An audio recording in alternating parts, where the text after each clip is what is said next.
Он стоял в сыром гараже на окраине Ливерпуля, уткнувшись в развалившийся двигатель старого Форда. Расти текли по металлу, как капли времени. Рой, так звали механика, видел за свою жизнь всякое, но этот агрегат, казалось, прошел ад. Работа обещала быть безнадежной, но отступать было не в его правилах. Машина принадлежала женщине.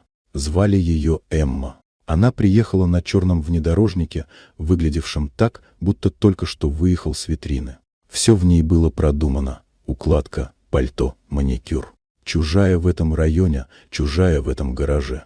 И все же что-то в ее взгляде цепляло.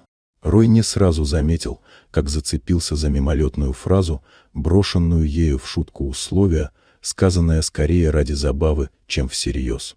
Но в нем оно почему-то отозвалось. Он работал с такой сосредоточенностью, будто от этого зависела не только судьба машины, но и что-то куда большее. Часы шли. Он почти полностью разобрал мотор, чтобы добраться до сути поломки.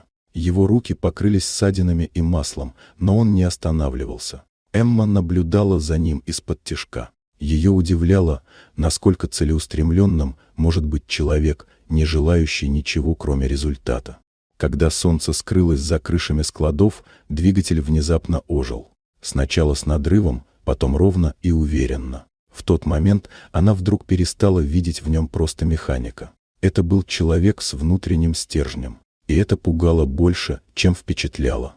Она вернулась через несколько дней, без предлога, без причины. Просто хотела убедиться, такие, как он, действительно существуют. И, кажется, осталась.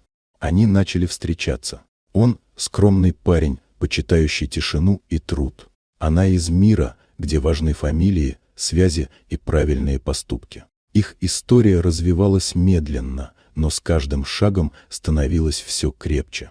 Он пытался отступить, узнав, с каким давлением сталкивается она из-за их отношений. Но Эмма не позволила. Год спустя они поженились в маленькой церкви под Манчестером. Без камер, без толпы. Только те, кто действительно важен.